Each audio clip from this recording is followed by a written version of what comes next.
All right, good afternoon. We are here today to discuss criminal charges against Sarang Hospitality, LLC, doing business as the Royal Inn, along with owner Varsha Patel and others. As you'll read in the indictment, and as we'll discuss today, the Royal Inn has been for many years a haven for drug sales and commercial sex transactions in the 27th Avenue corridor in Northwest Phoenix. Our goals in this case are threefold. First and foremost, to shut down the Royal Inn, which we are accomplishing today through a seizure order signed by a federal judge granting control to the Marshals Service. Second goal is to deter the individual criminal conduct alleged here, in particular the knowingly allowing the premises to be used for criminal activity. And finally, as always, we're here to protect victims, which may include the community at large, the schools nearby, and those involved in prostitution activities. Voy a resumir en español en vez de que tenemos aquí gente de la prensa hispana. Había sido que los tres de nosotros hoy hablamos en español si hay preguntas después. Hoy anunciaremos una acusación criminal contra un hospedaje específica, el Royal Inn, junto con su dueño, su gerente y otras personas. Este Royal Inn por muchos años ha sido una venta de drogas y de sexo comercial allá en el norte de Phoenix. En este caso, cerrar las puertas del Royal Inn para que las ventas ilícitas paren inmediatamente.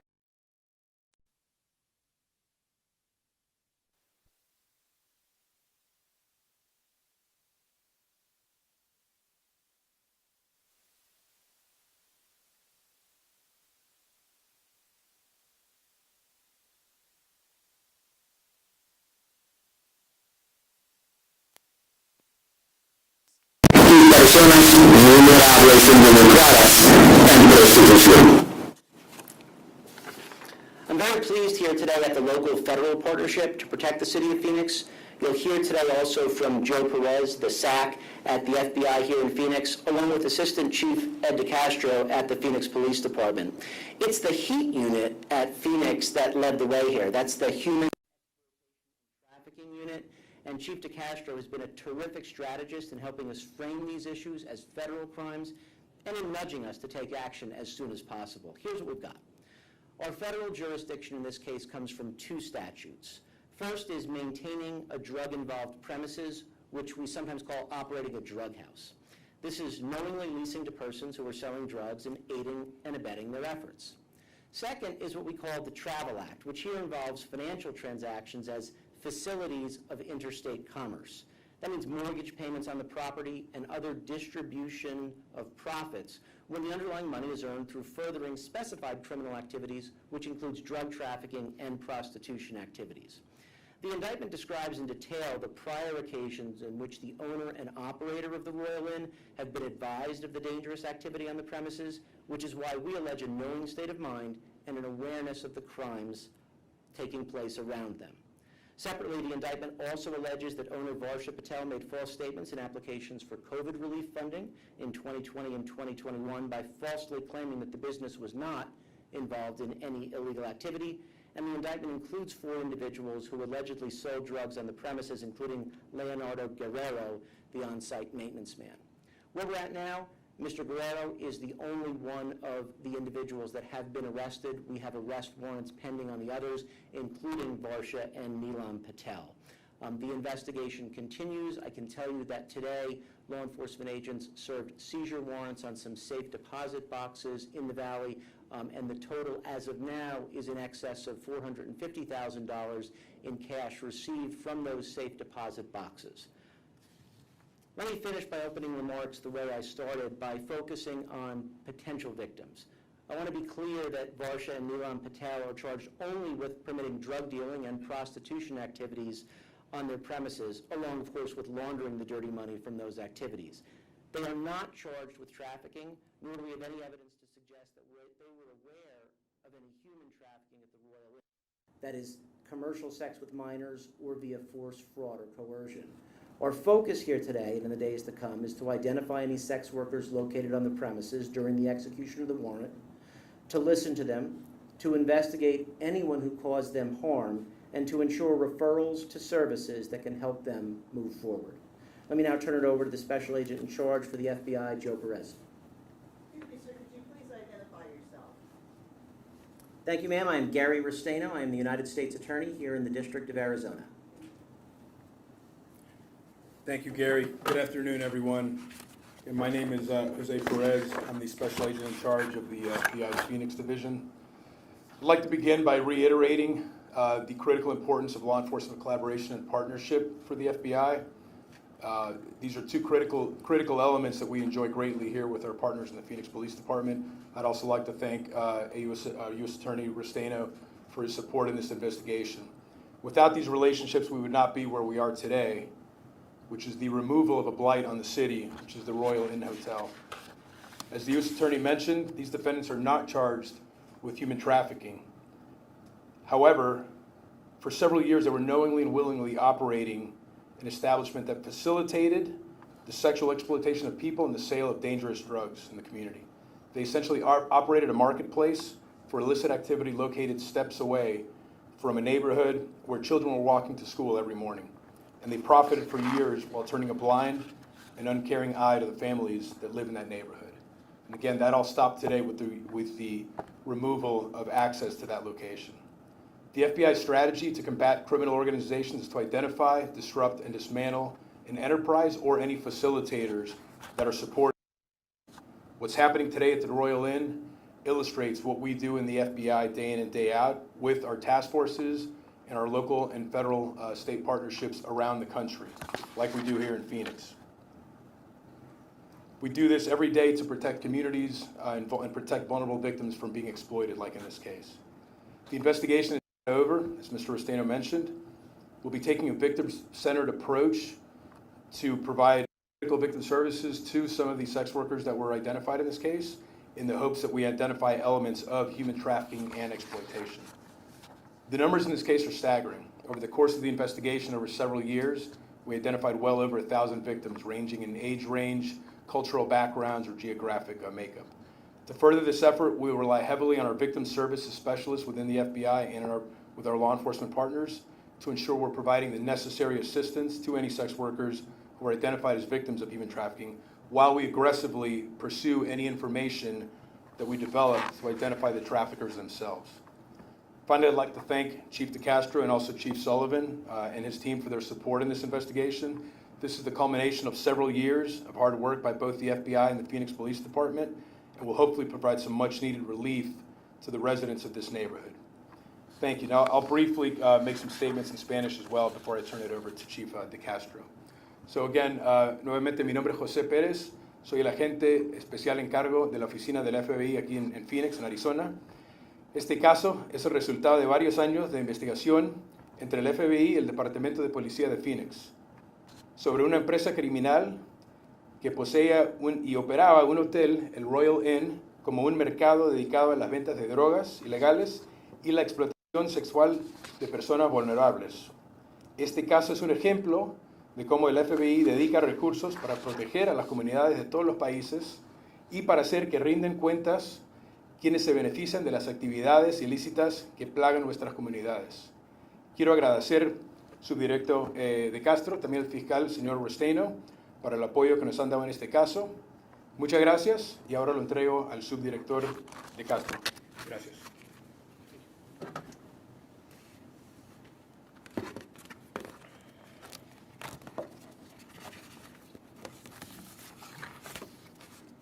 Hello, my name is Ed DeCastro, Assistant Chief of Phoenix Police Department.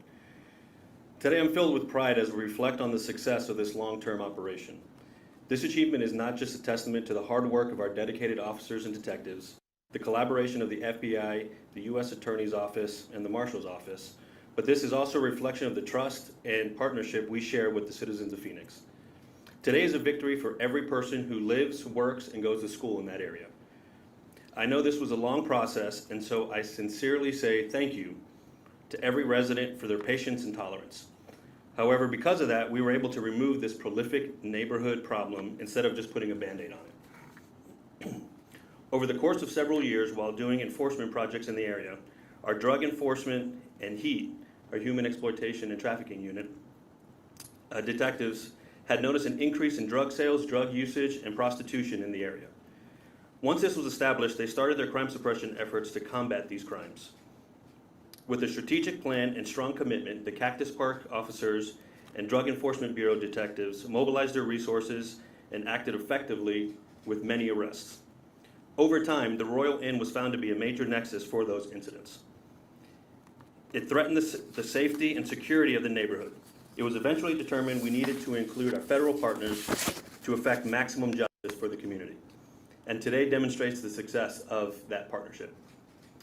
With that, I would like to thank SAC Perez and U.S. Attorney Restreno. With their collaboration and support, as well as the help with the U.S. Marshal's Office, we were able to permanently solve this issue. I also want to take a moment to specifically recognize the hard work and bravery of our Cactus Park officers and our drug enforcement and heat detectives who have tirelessly worked this area and on this problem. Their commitment to serving the community is unwavering. It is their diligent efforts that have led us to the moment of success. Lastly, I want to give a very special thank you to our community members for their support and cooperation. Your willingness to share information and work with us has been invaluable. We understand you had to endure all the madness from this hotel over the years, and my hope is that this will bring much needed relief for you and your families. So again, I say thank you for your patience as we work to shut down this neighborhood burden. Yet our work is not done yet.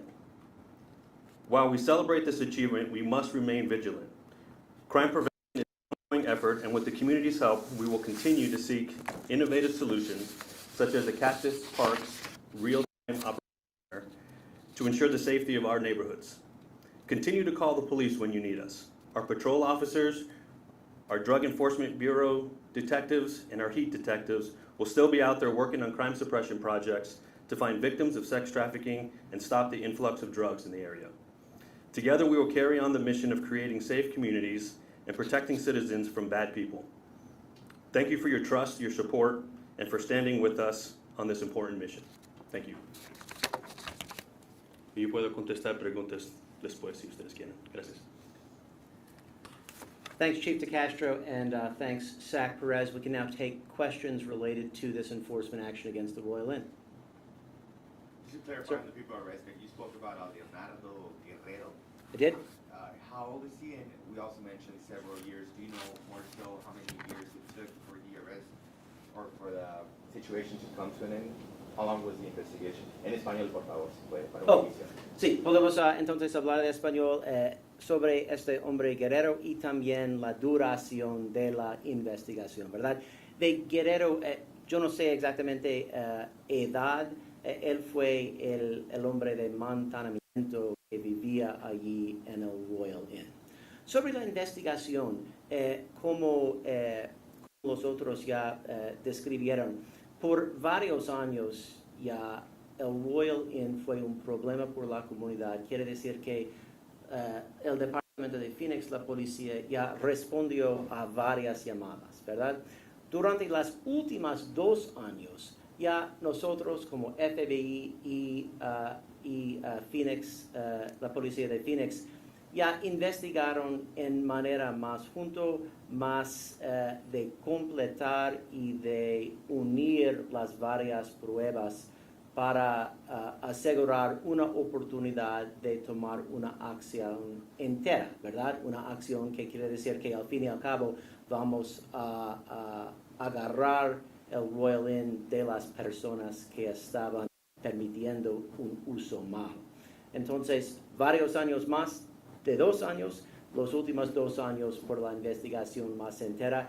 Quiero decir antes de que yo pido aporte del SAC y del jefe de Castro, nosotros solamente podemos hacer con el aporte de la comunidad. Cuando hablamos de información en un sistema de policía del siglo XXI, muchas veces hablamos de los números y cuántas veces hay un problema en un lugar. Pero también necesitamos escuchar y oír de la comunidad, de sus problemas, de sus consejos para mejorar su comunidad. Agradezco mucho a la comunidad de Phoenix por aportar a nosotros durante los últimos 2 años y los anteriores. Chief? Más? I just want to clarify how many arrests total, because we also spoke about the manager and the owner. Una persona arrestada, los otros ya tenemos los órdenes de cateo. Can you just say that in English? Just clarification on the last three people that you mentioned that were arrested, or I think four people. What charges they're facing, I guess, and their relationship to the motel. I hope I wasn't speaking about 4 people being arrested, but their Spanish is better than mine. We've got one person arrested, Leonardo Guerrero, in the indictment, the maintenance man from the location. Nobody else has been arrested. There are arrest warrants pending for everybody else. To repeat in English, it was a large thanks to the community for the work that they have done in giving us data that we need in 21st century policing to help figure out which areas to respond to. And it's an acknowledgement that while this has been going on for more than 2 years, it's really these last 2 years that FBI and PPD together have tried to come up with a federal solution to the various discrete and independent calls for service that were made to that location. Well, I think just to hammer on that, obviously, it hasn't talked to people there, it hasn't been a secret in the community what's going on at the hotel, right? And I know these investigations don't happen overnight. What does that process look like, getting it to a point where you can take action as all this activity is still going on? Here I will turn it over to both Zach Perez and then to Chief DeCastro. It takes a lot of cooperation among our law enforcement partners. It is terrific in an area like Arizona to see the federal-local partnership. Joe? Thank you, Gary. So, normally for the FBI, there's elements in this indictment that relate to prostitution, which is not something that federally we're going to investigate. But we always look for, when we're working side by side with our partners, where there's community impact, where there's really an area or an enterprise or a situation that's really detrimental to the environment, to the city, and that's the case in this hotel. So over the course of the investigation, I know the police department had been well aware, the community was well aware of it. Through just some due diligence and investigators where we identify where are the federal statutes, and without going into detail, I know the indictment will be released, but there's movement of activity, if you will, that goes into from one state to the other that allows kind of an effect, if you will, on things like interstate commerce or a movement that would allow the federal government to get involved, at which point the FBI is going to get involved. We do investigate human trafficking, as we mentioned, as the U.S. Attorney mentioned. At this point, that is not an element of this indictment. However, recognizing that sex work and human trafficking, there's obviously a correlation there. That's another reason why we want to continue to dig into this and identify this environment, this hotel clearly was facilitating activity for drug trafficking, for sex work, for prostitution. We want to identify what is the environment or the elements that brought some of the sex workers here. Is there human trafficking, and is there additional criminal enterprises or federal statutes that we can levy? Speaking of additional criminal enterprises, that stretch 27th Avenue, Indian School North, has always been something of a problem. How difficult is it trying to exterminate that type of work, and how they start up, they come back and they start up? You are correct. That area is quite prolific with crime. However, we are doing a great job in reducing the amount of crime that we have there. One I had mentioned before with our real-time operations center. Using the technology that we're able to access has been a game changer for us, of being able to monitor crime, see crime, record crime, and actually make arrests because of those. So that's been helpful. We have a crime suppression project for that entire area that we've been focusing a lot of our manpower, resources, and again technology in that area to be able to reduce some of the crime that's been going on. This seizure today of the Royal Inn will be a huge contributor to being able to reduce the crime in that area, since that was a major hub of where a lot of things were happening.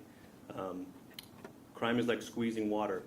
It's going to go somewhere else. We just have to find where that next place is going to be, and we'll start looking at that place and attacking those places accordingly.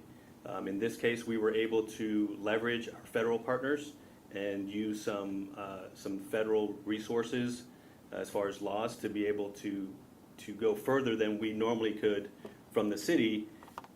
Because of the arrests that we were making, they were all municipal. But once we get to the federal level, it amps it up, and we're able to do what we did today, which was permanently shut down this location. Some of the online videos, they refer to some of these girls as college girls. Mhm. Is there any possibility of that?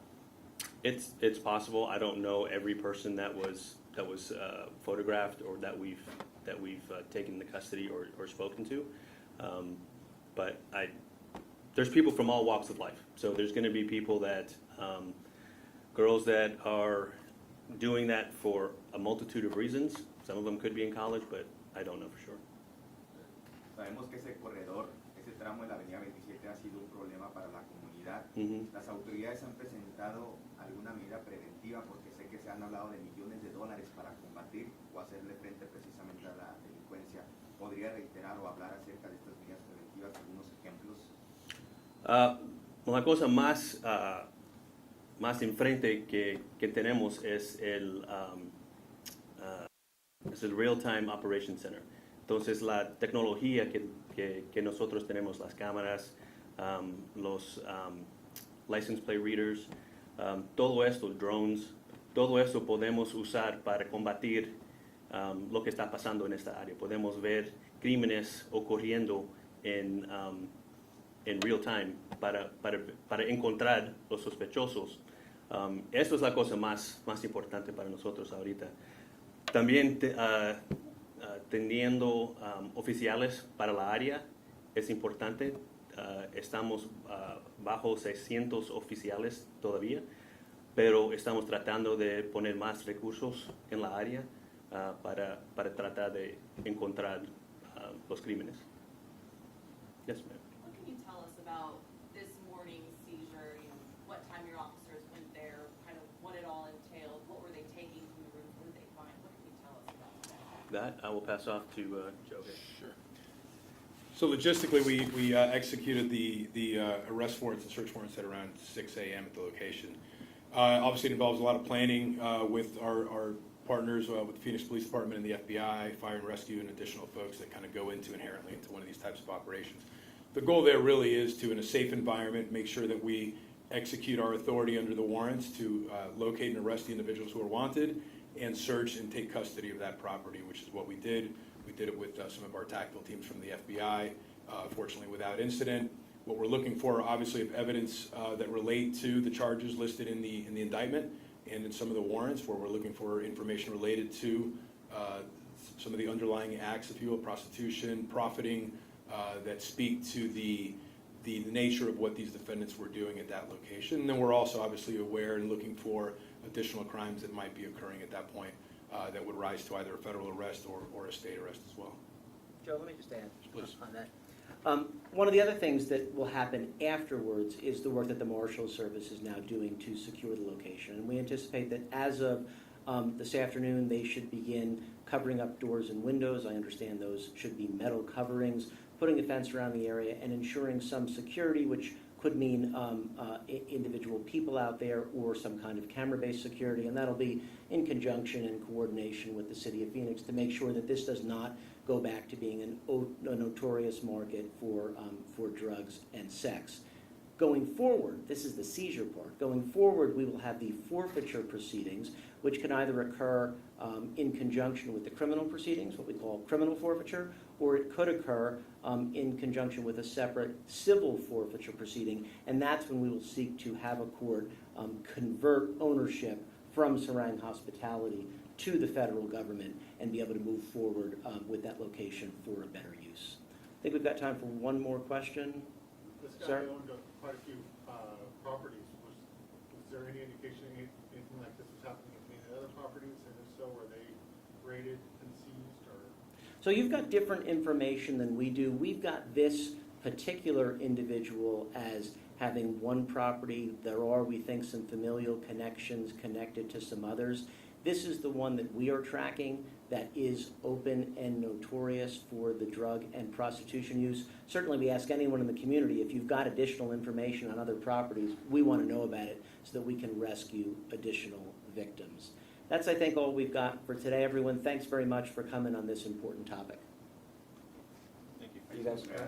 En español, just to explain just briefly, los $450,000 que fueron decomisados, ¿fueron en estos hoteles? O cómo fue el operativo? Sé que como mañana. Pues sé que el efectivo, cierto, se lo recuperaron del hotel. No sé específicamente, no tengo información en qué lugar ni de qué persona, y no quiero comentar algo que no tengo información específica, pero sí que encontramos efectivo y otros datos importantes para el caso en el hotel. Thank you, everyone. Gracias.